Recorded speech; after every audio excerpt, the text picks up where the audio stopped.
the first tee. I didn't know there was people going to be out there. There's people walking around. There's grandstands. It was a huge event. And you know how they line the first tee to watch you tee off? First freaking hit, shankopotamus to the left, like hardcore, just one of those like snap hooks in the ground, maybe goes 15 yards. And Joe Flacco's behind me like, oh, that sucks, Chase. You suck. I'm like, God, I know. So I had to tee it up and hit another one, but it was nerve-wracking. I would have died. Okay, so you answered my question, which was, I am not built for that level yet. Like I'm not built for that type of competition right now.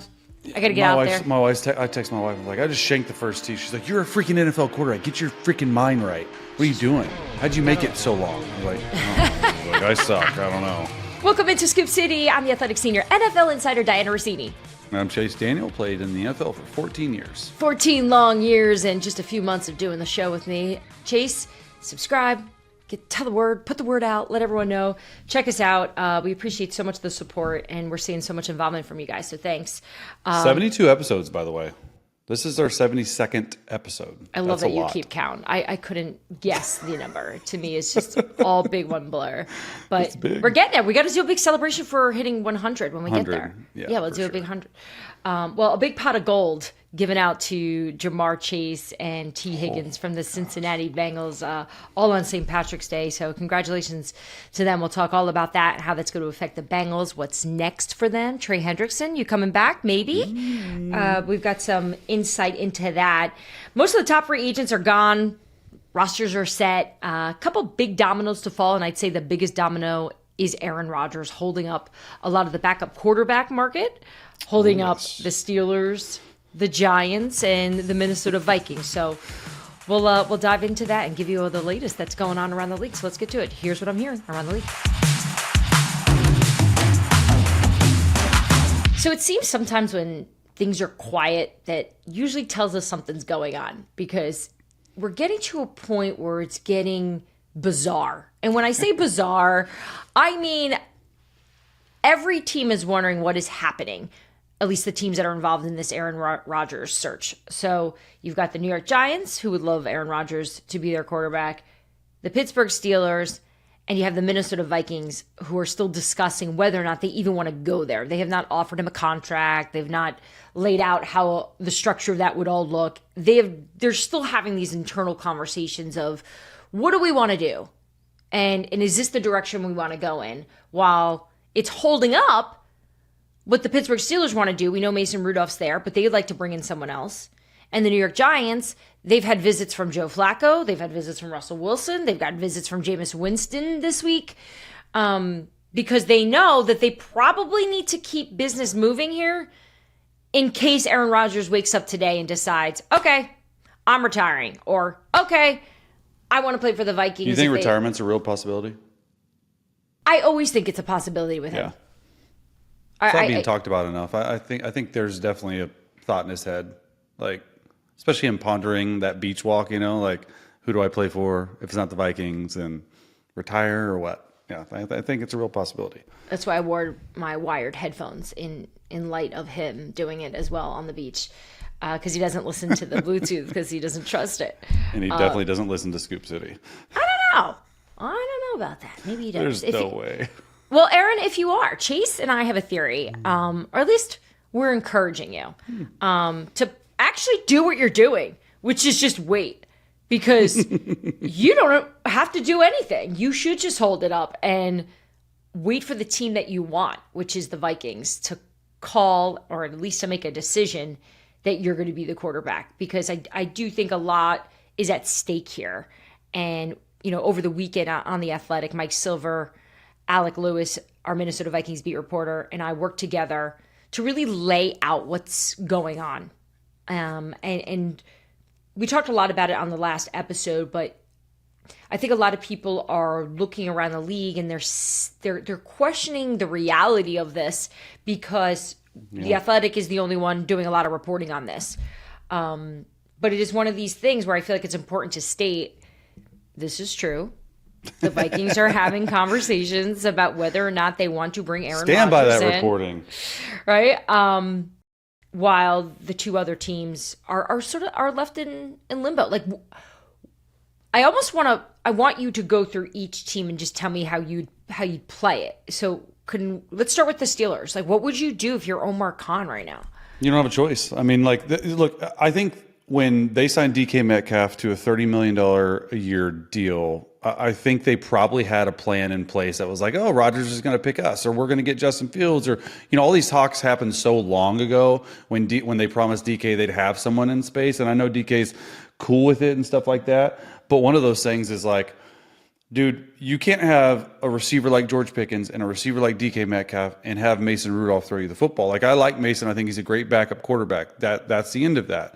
And if I'm the Steelers, like, clearly, like, where does Russell Wilson fit in their plans? Like, in my opinion, like, clearly he's not in their plans. I mean, he might have to be. And then that brings a whole nother dynamic to the situation, is like, man, like, okay, we might have to run it back with Russell Wilson if Aaron Rodgers doesn't pick us or Aaron Rodgers retires.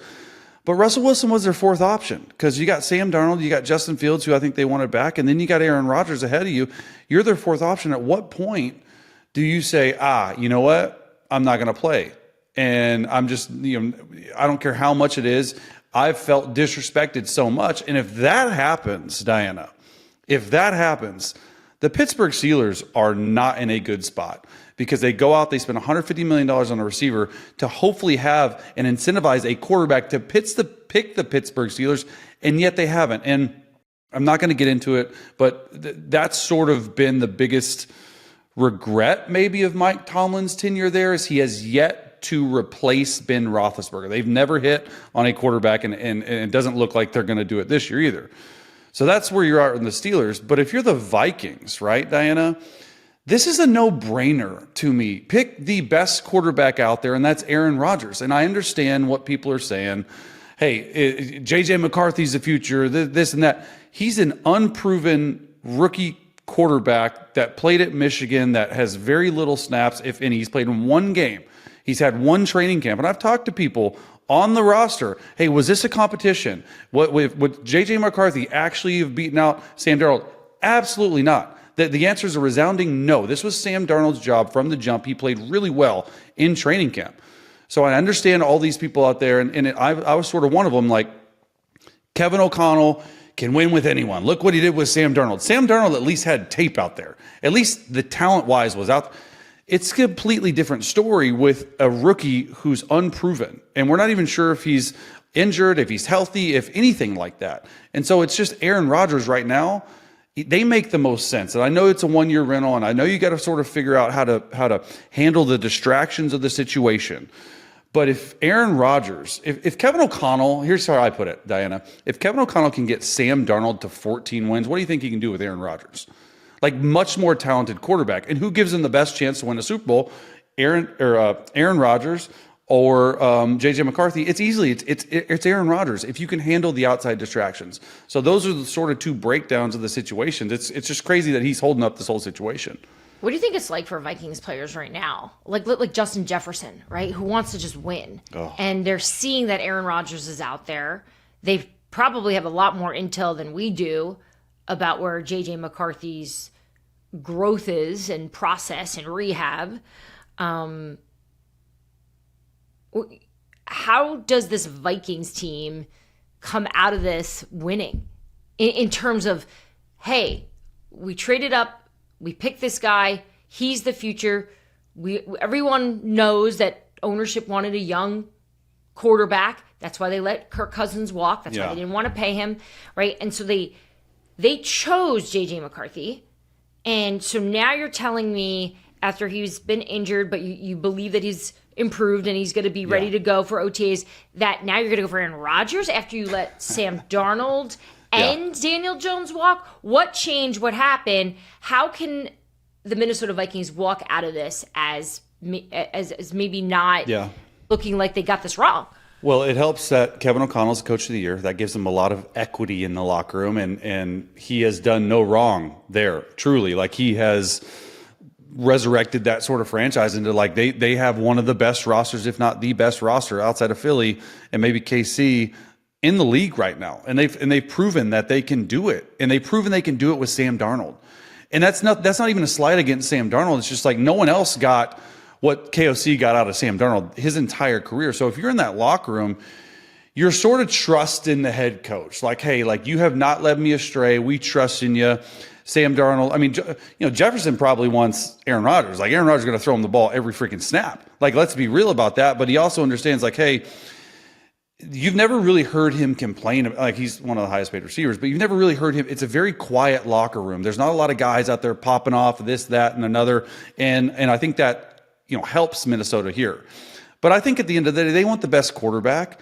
And right now, maybe there's something that we haven't seen or heard about J.J. McCarthy. But the fact, how I come from it, is we haven't heard the Vikings or KOC or anyone say, J.J. McCarthy's our guy. And if you haven't said he's our guy, you're telling me you're looking at someone else. And it sort of has backed Kevin O'Connell and the Vikings a little bit into a wall right here. We didn't want to go down the Aaron Rodgers path. We're not sure if we're going to go down the Aaron Rodgers path, but we have to at least look, because they wanted Daniel Jones, didn't get him. I'm not sure about the Sam Darnold situation. I don't think they would have paid him quite as much as Seattle did. And then you have a rookie who's unproven, who we think is going to be good because we drafted him 10th overall, but you don't know. So I think this is really smart from the Vikings just in general to look under every stone. Yeah. And to me, the way I'm observing this, things seem very calm in Minnesota. I don't think Aaron Rodgers is in any rush right now, right? So that tells me that the two sides there may have a plan. Maybe they're talking more than we realize. Meanwhile, you have the Steelers and the Giants, the poor Giants. I mean, what are the Giants? I mean, what's the Giants' plan? Because I don't see it. Let me know if you get glasses. I told you it was tanking. I know you've been on the tanking train for a long time. No. Look, I think they're obviously scrambling here to try to get one of these veteran quarterbacks signed up, knowing that they're probably not good. I mean, they're going to have to put a deadline on this thing at some point. How? I mean, you tell me, how long can a team go without having a quarter? I mean, if they draft one, which, God, I hope they are able to get one at this point. That's their only hope in getting somebody in here to help win them some games. At this point, because there's been so much inaction or so little action, however you want to say it, I feel like the plan was to draft a guy. Like, of course they want a veteran in there, like Joe Flacco. Like, why not a Joe Flacco that can hold down the fort, that if they don't get the exact guy or they can't pull off the number one trade to get Cam Ward, or they're comfortable taking Shedeur Sanders at 3, it just helps soften the blow a little bit. Joe's shown he can play a little bit. I mean, there's Jameis Winston, right? He's taking a visit today, Tuesday. And so it's an interesting scenario. I know they want a veteran, but people, man, it's crazy how this whole thing's shaken out, because if they don't win, they're probably gone. And so now you're going to entrust the franchise to a rookie quarterback because you weren't really part of anyone in the veteran market. Well, and it just you goes try back to be, right? They tried Stafford. They tried. I mean, the Stafford Rodgers thing. Yeah, I feel like once they lost out on Stafford, it's just like, all right, we got to go, and it's just not. Is it worth paying a veteran $30 million when you're probably going to draft a guy? It's just a fascinating scenario because their jobs depend on it. At this point, if I'm the Giants, I'm signing one of these veterans that came in for a visit. Like, you can read between the lines here, and you also have to have some common sense and put yourself in the shoes of Aaron Rodgers. And look, I'm sure his people are telling the Giants, no, he already has a house there. He wants to stay in New York. This would make a lot of sense. He's always loved ownership, whatever they're selling to keep them interested in them. But if I'm Joe Schoen right now, I am pulling the plug on this thing. I'm like, you know what? We'll makes them look a little bit better because I don't think Rodgers is going to pick the Giants. Exactly. Like, I feel like it's Steelers Vikings, right? Yeah, like, I would have been happy for the Giants, but also very surprised if they were able to bring Aaron Rodgers there. Just knowing that if he wants to do this, if he wants to play another year, he wants to play with a team that's going to be built to win. And while the Giants may think they're a quarterback away, I think that's not really the truth. But the truth is, how about the Cincinnati Bengals, baby? You know, we've criticized ownership on this show. We've called the Bengals cheap. We've done it all. But guess what? We got to eat our words now that both Jamar Chase and Tee Higgins paid Jamar Chase a 4-year deal, $161 million, $112 guaranteed, highest paid non-quarterback in NFL history. By the way, I just love that they tag on a little bit of that extra like 0.25. Oh yeah, just because he had to be the highest paid. We said it, right? Yep. We joked on the show that the day that Myles Garrett got paid, Rocky Arsenault, his agent, called up the Bengals and said, well, price went up, baby. Tee Higgins, 4 years, $150 million deal with the first 2 years guaranteed. So we called them cheap, yet I can tell you ownership was very focused on making sure that the Tee Higgins deal was done. It was always assumed Jamar would figure it out. But I always felt from my time in Indy at the Combine to now, it was very clear that getting Tee Higgins was the priority. Yeah, because I always thought it was Jamar. Like I never worried about the Tee Higgins deal getting done. I knew it was going to get done. Obviously, they had the chance to not, but yeah, they so now they're paid. Joe Burrow gets their guys, and Joe Burrow's getting everything he wants right now. Yeah. Sure is. Because these were the asks. So now this is the question that we got to dive into here, because now you have the Trey Hendrickson situation where we know he's asked for a deal. I know his side and the Bengals front office have engaged in some conversations about maybe they can work something out. I think a lot needs to happen in order for that to shake out, because obviously if you look at what he's going to be asking for and you look at the market for pass rushers right now, he probably falls somewhere between Myles Garrett, Max Crosby, right? Somewhere there. 35. That's a lot. But he's a key piece. So just the fact that they're re-engaging, I think that's a good sign. Doesn't mean that he's going to wind up in Cincinnati, but I could see that being another priority because Cincinnati hears us. Joe Burrow hears us. They hear the criticisms of everyone around football wondering why this team would waste a Joe Burrow window here, when they can reach deep in the pockets and maybe supply some of the needs that they need. Well, this is this is a departure on everything they've ever done with the organization. They precedent setting. They usually don't guarantee past the second year, and they've done it with these guys and like Burrow, Jamar. I mean, T getting 2 full years guaranteed doesn't sound like a lot on a normal NFL team. That's huge for the Bengals. And if I'm Joe Burrow, I'm waking up super excited, super pumped, knowing that I have all the power, but also a little bit of pressure.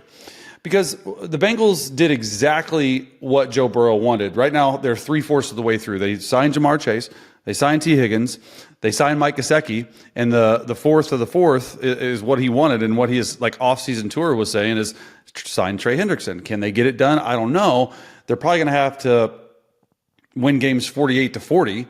But if I'm Joe, I'm loving it. Now I'm saying, okay, cool. I got my guys. I can be the most lethal passing game in the NFL for the next 5 years, but can we have the most lethal team? And that starts with defense and ends with defense. Look, Joe Burrow put up almost 5,000 yards passing, 43 touchdowns, only 9 interceptions. They won 9 games. They still lost 8 games, Dianna. And when you really dive into those 8 games lost, they averaged giving up 34 points a game on defense during those 8 losses, okay? So no one can really win like that. Let me just go a little bit deeper because I had research at Fox figure this out because I was like, let me make sense of this. In those 8 losses offensively, they scored 28 points a game. That's a lot of points a game. You know what the teams in the NFL record was this past year when they score over 28 points? 140 and 22. 8 of those 22 losses were the Bengals. Tell me that the defense is not the problem. He is putting up absurd numbers, and he's doing. I'm trying to make sense of it because they're like, well, Joe Burrow just needs to carry his team, and he needs to do this, and he needs to do that. You can only do so much. Is the point? You can only do so line. much, and quite honestly, you look at the past 7 years, okay, of the AFC, which that's the toughest conference in my opinion. Tell me another quarterback not named Patrick Mahomes and not named Tom Brady that has made the Super Bowl in that 7-year time period. Guess what? It's Joe Burrow. It ain't Josh Allen. It ain't Lamar Jackson. It's not any of those guys. So the precedent is set for them. They can be good, but that year they went to the Super Bowl, that defense was good. Yeah. And they need to continue building that, but until then they're going to have to win like 48-40 or something. Yeah. Well, for 40.25 a year, can Jamar Chase play corner? Like, can't they flip him? Put those guys on defense too. That's why they got paid so much money. Imagine that was the scoop. Oh, here are the deals. Oh, and by the way, they're playing on both sides of the ball now because we need it. What? He would be amazing. Julian Edelman did it. Why wouldn't we? So look, they're going to have to come up big here in the draft and find ways to win this year with this offense that's humming. But this has really been the concern when I've had these conversations with people around the league of what's the philosophy here of Cincinnati paying, their 2-star weapons this much money. How do you fix the defense, And I think the bigger story here, and I actually want to do a whole show with you one day on this and get maybe a former GM or even maybe a current one to just talk about timing of these deals and why certain organizations are willing to make assessments on their players at the time where they're cheaper compared to those that we see waiting, right? Like we give so much credit to Howie Roseman with the Philadelphia Eagles getting Devonta Smith done, getting A.J. Brown done. They get ahead, paying Saquon Barkley now, right? Like they just seem like they're getting ahead of when the price goes up. Where you see the Cowboys, they don't mind waiting, and it comes with so much. Credit to the Houston Texans. They're getting ahead on some of these deals. Then you look at the Jets. Sauce Gardner wants to get paid. Well, guess what? After today, the price just went up. A lot. So I actually market's exploding. Let's do that. Let's take a quick pause because I want to talk about the cornerback market coming up, and then I also want to talk about Cooper Kupp. He's got a new home in the NFC West. Seattle, the winner in the Cooper Kupp sweepstakes. When we come back, we'll talk all about it. All right, back here on Scoop City as we're seeing the free agency season kind of wrap up with all the big dominoes falling. And really the theme, like my takeaway from this free agent period was teams extending players rather than teams adding players during free agency. Granted, it happened, but you saw a lot of teams keep their own, retain them, just like we saw with the Houston Texans, keeping Derek Stingley on a 3-year deal. He's making top of the market money. And I just thought the quarterback market in general headed into this free agency was so interesting because teams, they're paying top dollar to retain their own, yet in free agency, it's a different price. And we talked about this one show where it is substantially different in that if you're a corner that's about to become a free agent, the numbers that your agent is providing the team that's perhaps interesting in you cannot be comparable to the teams like what Denver gave Patrick Surtain, right? That it's not going to be equal because the Denver Broncos obviously retained. So there's just like a fall off. So I was entertained a bit watching these deals come together and seeing that if your team stuck with you, you did really well. And the Houston Texans, just smart business here by getting that done. Because right now it sounds like a lot at $30 million. That's going to be nothing in a few months when we're seeing these other corners get paid. Yeah, the cornerback market's super weird. It's like you were saying, you get $30 million to stay, but you don't even get $20 million like Carlton Davis to go. And it's an interesting thing because you see, and everyone talks about the quarterback market just exploding. Dak Prescott, 60. Josh Allen, 55. Could have got more. What's Brock Purdy going to get? And like, where are all these other positions? It's like, well, Justin Jefferson was making 35. All of a sudden, Jamar just jumps him by $5 million a year. And then J.C. Horn, was making really good money. I think 25 something. And then he gets jumped by Stingley. I think what you're seeing is finally other positions, including the running back position like Saquon, it just jumped too. And in all these in the safety market this year, I mean, literally every market, the safety market this year in free agency was crazy. You're seeing all these markets jump because of all the cap space. These cap spaces like going up, it could be $300 million next year.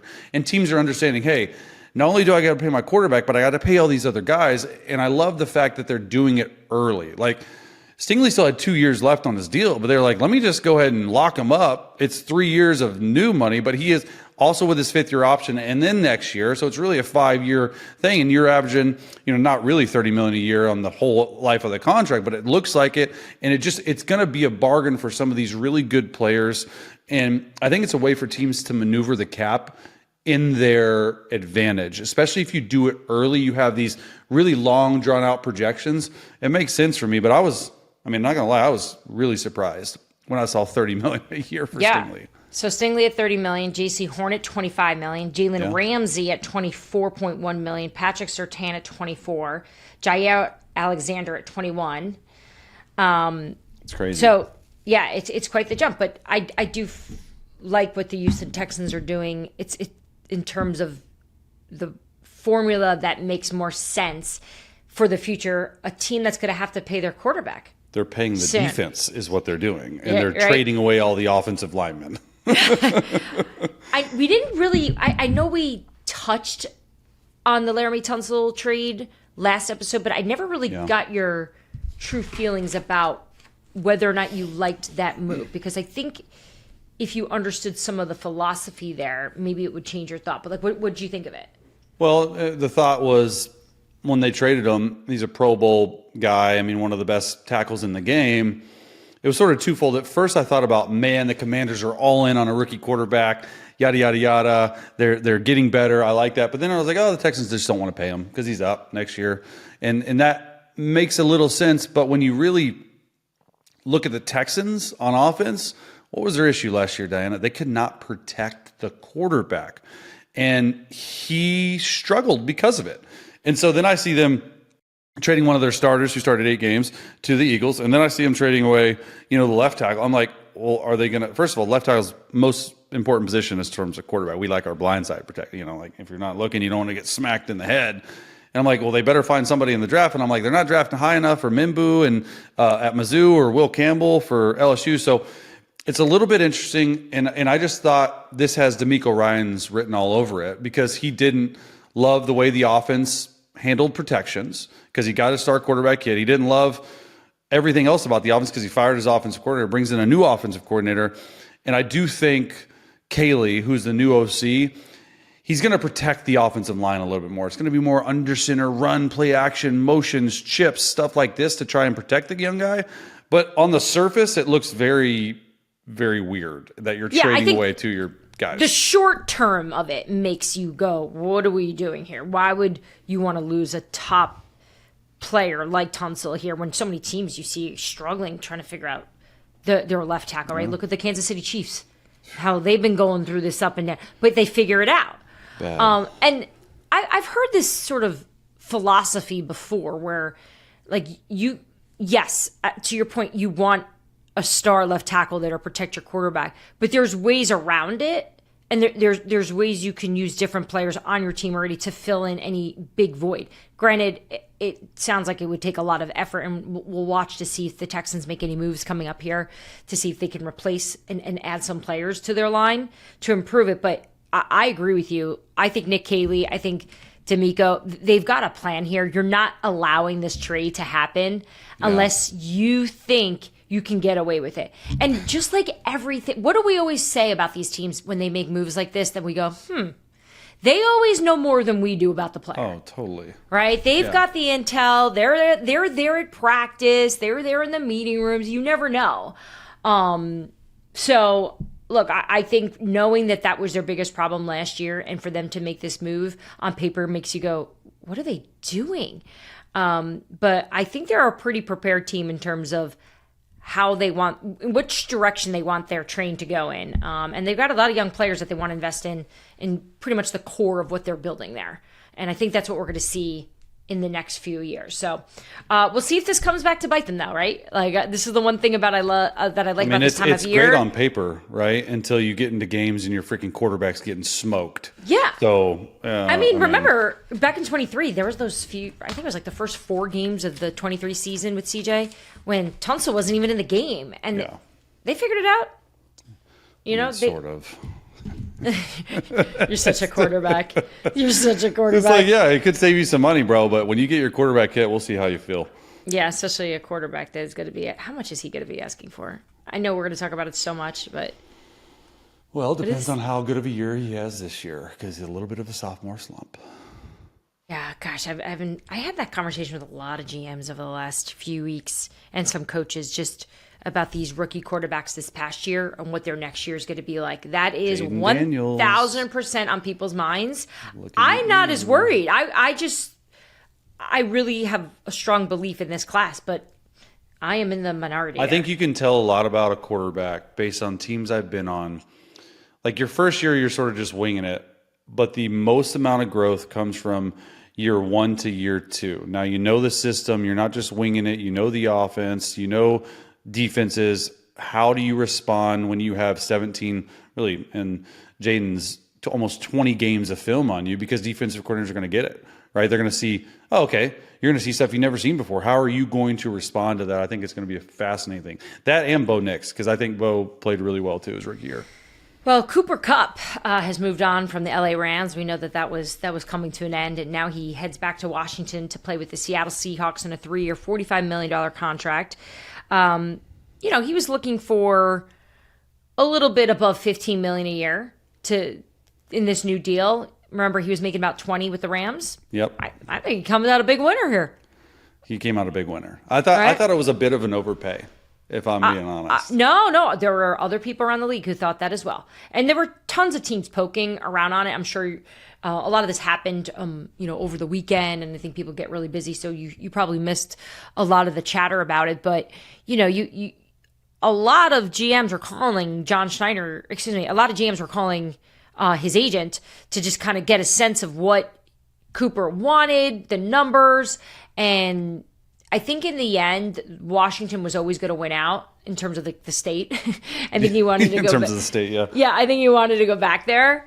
And they were just going to try to get his money. Go from LA to like the weather in Seattle? Yeah, but you play the Rams, baby. I know. He's from there. He's from East Were there Washington. a lot of teams, because I heard a lot, were there a lot of teams that were really interested and just didn't want to go to that number? Because I heard the Saints, I heard the Cowboys, I heard everyone. Good. So you were following me, good. Of course I am. I feel like there were levels of interest, right? There were a lot of people poking around, right? Let's group those people. And then there was this second group that was talking with him consistently, knowing that the price could maybe drop a little. I think if he went for 11 or 12, more teams would have been willing to try to convince him to come. I just think once they heard that 15, some teams were like, yeah, we're not doing it. What were the teams that were serious about it then? The Cowboys were out when they heard 14. They're like, yeah, gotcha. bye. But would they have paid 12? I think it would have been a different conversation for sure. But it's 14, only $2 million more. I think the 14 for Cooper Kupp, like you said, seemed I guess GMs don't want to get got. We're to have that episode, because I have that conversation all the time about there are some GMs who operate in the did I win this versus what I believe the good GMs of what is good for the team. You can't worry about that because you're never going to win. All right, so how do you think Kupp and Sam Darnold fit? Did you understand why John Schneider was like, okay, we'll do this? I mean, obviously after the moves you traded away your best receiver and you need cut somebody. Tyler Lockett. They need somebody. Like JSN is going to be great there, but Kupp's great in the slot. And I think that's, he doesn't have quite the separation that he used to. And I do think it's like a Sam Darnold security blanket. But my thing about Sam Darnold and that offense is, can they protect him? Will they be able to protect him? Because Geno Smith was not protecting. Geno Smith was one of the best quarterbacks at eluding pressure and still making these throws. Every tape I've turned on where Sam Darnold feels pressure early, it's not a good rep.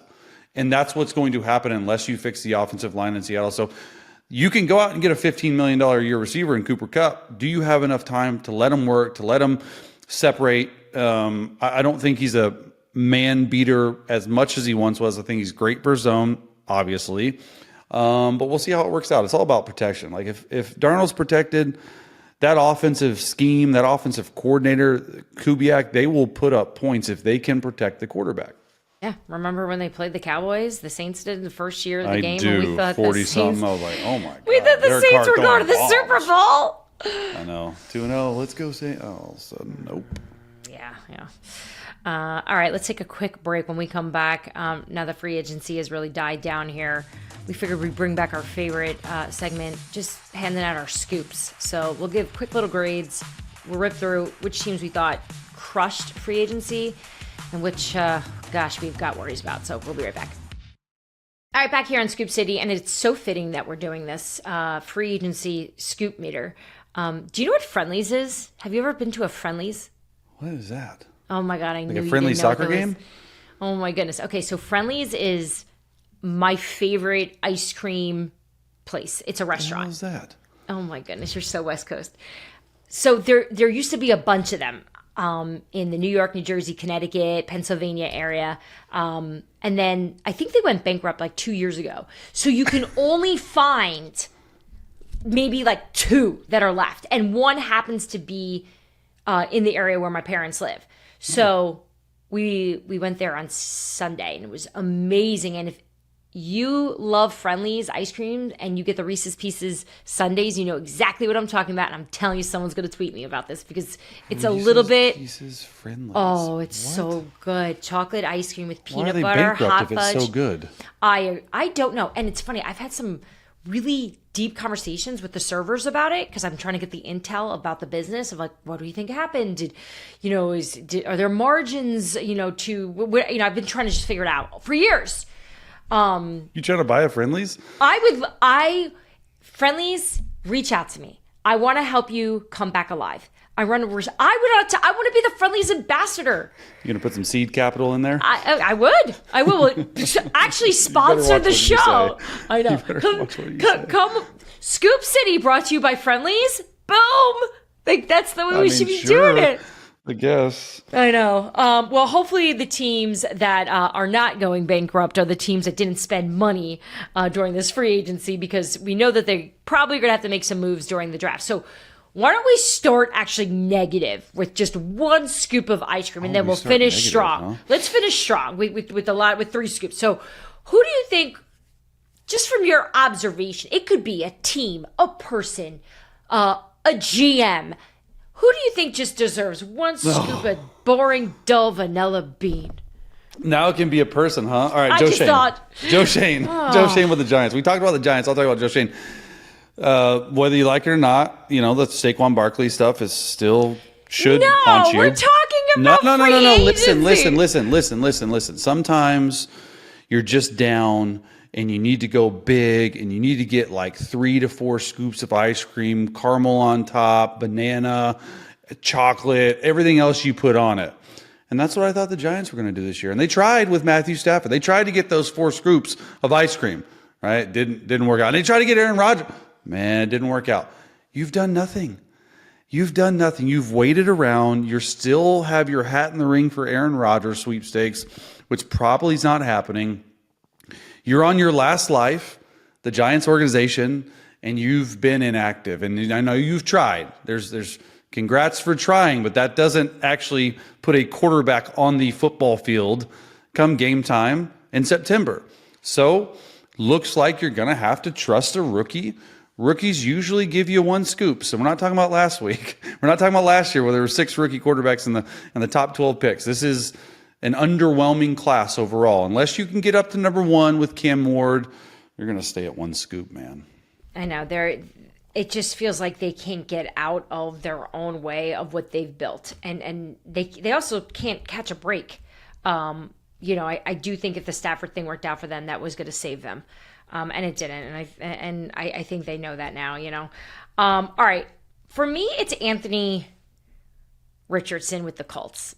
Okay. And I'm not trying to pick on him, but look, Daniel Jones is not some like unbelievable quarterback. We get this, but, they signed Daniel Jones to compete with him, which said to me that it's the fakest competition in football right now. It's so true. Especially giving him $14 million. Like, that's starter money for a guy that was just supposed to come in to back up, let's just say on paper. So for me, it's just Anthony Richardson has an opportunity. And man, I hope he has the best offseason he's ever had in terms of training and involvement and focus to prove that he's the guy. because Daniel Jones is on his heels, if not already a step ahead of him. Once OTAs begin and this process gets going. Because remember, Daniel Jones had an opportunity to stay with the Minnesota Vikings, right? He could have stayed there and competed with JJ McCarthy or go to Indy. And if you put yourself in the shoes of Daniel Jones, in his mind, he had a better shot of winning the starting job going to Indy than maybe staying in Minnesota with JJ McCarthy. I think in his mind, he could have... And I also think he understood the way the organizations felt about each of these players, right? Yeah. There's a lot of backing of JJ. Yep. The Colts have kind of shown their hand here on how they feel about Anthony Richardson, which is, it's not great. So I'm sure that had to play into it. All right, so that's one scoop. All right, let's add a scoop. So 2 scoops. So a team that you're like, all right, I like this. This is good. This wasn't blockbuster, but This one was difficult because I put them in a 3 scoops category, but there's only 1 3 scoop for me. I got Commanders and Vikings. I said last show that I thought the Vikings overall won free agency, and they did. Just the fact that they don't have a starter set in stone to actually put that free agency to work, that's what I'm a little bit worried about. But I love the moves. Beef up the interior offensive line, beef up the defensive line as well. Replaced Cam Bynum. No issue there. Commanders too. You trade for Laremy Tunsil. You go out, you sign Debo. You are truly saying our window is wide open to win a Super Bowl with a second-year quarterback, and we are going to do everything in our power to surround him with good players. And everyone was like, oh, remember last free agency? Everyone was like, the Commanders, all they did was sign old, washed-out veteran Zach Ertz. Bobby. Guess what? What happened, right? It was worth it because they're changing the culture there. Applaud. So 2 scoops, Commanders, Vikings. Yeah, and with bringing those guys back, too, they're just going to continue to build on that. So we'll see if he can avoid that sophomore slump, though. We're not going to put out the bad juju. We're keeping it positive here. For me, 2 scoops, the Patriots, right? They had no talent on that roster. I think this whole regime is sort of in an uphill battle to try to get it to where they want to get it to. And I think it's going to probably take more than this free agency and probably more than this draft for them to get going, to look and feel the way you would want the New England Patriots to be. Even just, you look around and, I'm sure you saw some of the reports I was putting out about some of the offers they had to players, and they lost out on a lot of guys, and they were offering more money. Right. And so what does that tell you? That tells you that the player probably doesn't want to go there for a reason. Right. Because no one really knows what they are anymore. We know what they were when Tom Brady was there, but Tom Brady is not there anymore. So I just think the Patriots need a little bit of time to figure out their identity. I don't think there's any better person on this planet that can figure that out than their head coach, Mike Vrabel. But for now, until we see it, I think it's hard, but otherwise, getting Milton Williams, Harold Landry, Carlton Davis, Robert Spillane, these are really good players to build a receiver, Dianna. Core. Where's the receiver? I don't know who's left. I mean, free agent wise, you've got Stephon Diggs still out there. You got Keenan Allen. We'll see if they want to do that, what they do in the draft, but Drake May needs a friend. This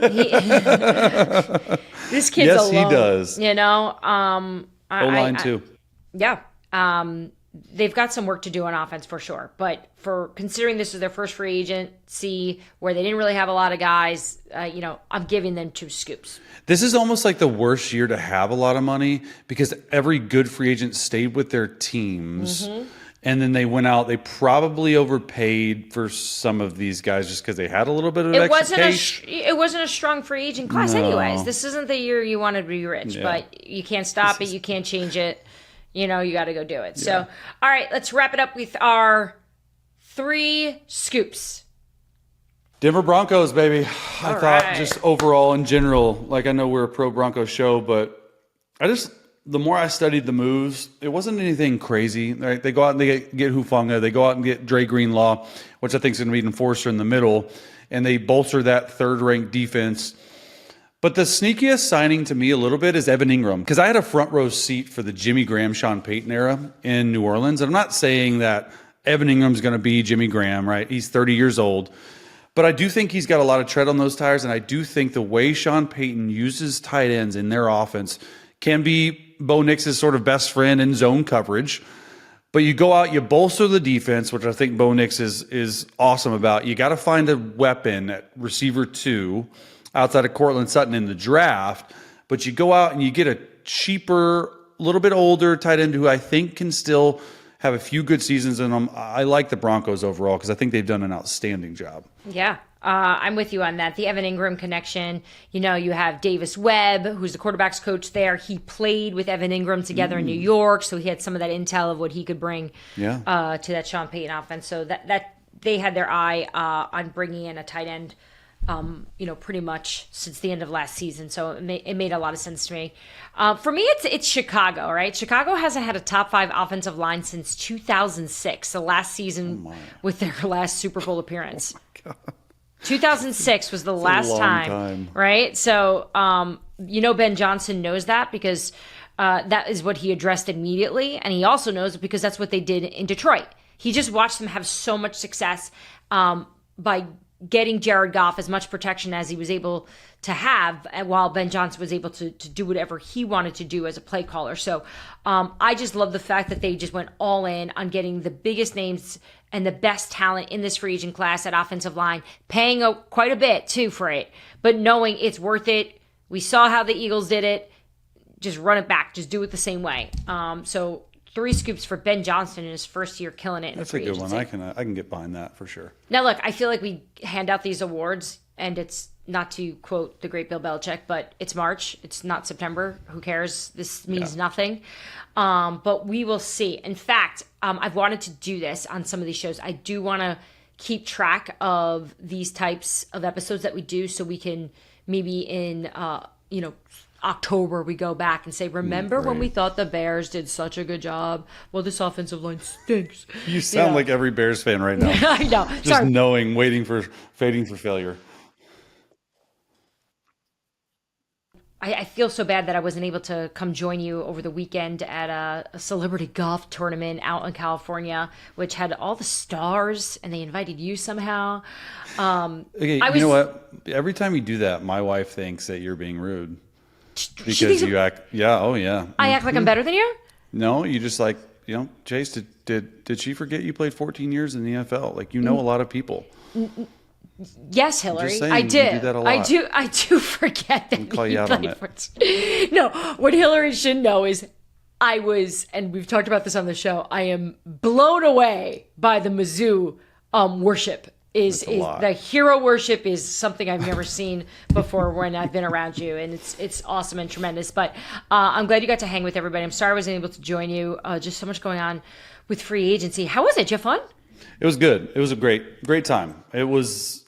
I never really get to do anything fun for myself because like I work and I'm a part of my kids' lives and just like coaching and stuff like. And so I wasn't going to go. My wife's like, you need to go. So we go. Long story short, it was a heck of a time. But I just realized that I don't really have friends as I'm getting older because we're parents. And I'm like, yeah, I knew the guy who invited me, but I retired for 2 years. I know a bunch of the guys. It was cool. But like, I was thinking like, if I were to go on a golf trip with some guys, I can go with some high school dudes. But like, I feel like this part of my life is just not for me, So the reality is, if you had a Saturday night free, Hillary was away with the kids, let's just say staying with her parents, and you could do anything, you would struggle putting together a group of friends to maybe just go grab dinner and drinks and hang out like a normal person. Yes. Like, right? I would struggle. I would struggle. There'd be a few people I call on my phone, and mostly it's like athletes around, but now we're getting into the whole kids, parents, friends situation. And then it's still like a slippery slope. I'm like, do I like you? Do I not? Do we get along? Do we not? I've coached these same kids. I mean, we have a great group of parents here. So that's not really what I'm talking about. But anyone, and you probably know this, anyone that sort of wants to be friends with you, they just want to talk about what you do. And they're like, talk about football. I'm like, I talk about football 24/7. I don't want to talk about football. I want to talk about what you do. Tell me what you do. Tell me what's interesting about you. And It's just. Honestly, I don't even care at this point anymore. Because I think you should tweet. Anyone want to hang? Like, see if you can. Maybe you can put out an advertisement for. You should go on those apps, Friends for Me. I don't need and a just dating swipe app and for look, friends. but not. I don't need that. Could you imagine your description? It'd be adorable. It'd be like, podcaster, TV personality, former backup quarterback, looking for a buddy. You know, a buddy. Looking for a buddy to talk about whatever. Yeah. It's even my wife's like it's sad. I'm like I try to have friends, but you know the thing about Southern California is we don't have any family here. Like I feel like I would be like I'm a family guy. Yep. I feel like it'd be much easier if we had like family. It Hillary and I definitely definitely have some friends, but like we don't necessarily have those friends that like let's go to Hawaii with. You know, yeah, like, that's the dream. I know. Let's go to Cabo with. Or I don't like, have those either. I have friends who have those friends, but Yeah. we don't have those friends. We do, but we all live near each other, so our siblings, we do that, and I think that probably just makes us feel better because it's like, oh yeah, I got my sisters, I got my brothers, yeah, they're my friends. You know, it's like no, because I have no other choices, and they're the only people who could probably deal with me. But yeah, we have that. Like Kevin's turning 40 this year, and I know he wants to have a party. Who are we inviting? That's sad. And my 40th is in 2 years, a year and a half. And I'm like, who would we invite? I feel like other parents out there, I don't know, you guys tell me, like, does everyone just have tons of friends? Or are they just so worried about trying to make a living, financial security for your family, committing to your kids, raising like a kid, committing to all this stuff where you just don't have time? I'm tired. It's not my time. I'm tired. It's hard. Like if a girlfriend texted me and was like, "Hey, do you want to go grab a drink at happy hour or something?" I'm like, I will do anything to get out of it. I'm like, oh, I broke my ankle. Like I just not because I don't want to spend time with the person. It's just the effort to then like call an Uber, go to a bar, sit there, and then talk. And it's just all while saying you want to be in bed. We were at this Thomas Rhett concert last night after the golf tournament, and there's probably maybe 300 people, so it was a very private concert. It's my wife and I, and it's like date night, but I'm like, it's a date night on a school night because I got to get up, I got to go to work, and it's like the concert ended at 9, and my wife at like 8 was like, "Can we go home?" I'm like. And it's not even like a bad thing because I was like, yeah, let's go, you know. But we ended up staying because we're cool parents like that. But I'm dead tired today. I'm like, I just don't have. Like, people think I'm like have this cool life. No, I go to bed. I coach my kids. I do some TV cool stuff. I do a podcast. And I go to bed. I know. That's it. That's why I love Bluey. Those parents get it. They're just like us. They're just laying on their couch, looking at their phones, going to bed by 8:30. So that'll do it for us. If you feel the same way we do, or you're even maybe older than us, let us know if maybe you have some tips. Does this change? Does it get better? Will we find friends? 1-800 find us friends? Yeah, so let us know, share your thoughts, share your stories too. And we've turned this into a no judgment zone, so no judgment here. No. But we will see you guys next time. Thanks for hanging out with us. Bye guys, tag me next time. Thanks for tuning into Scoop City. If you want to hear more, make sure you like and subscribe. We drop our new episodes every Tuesday and Friday.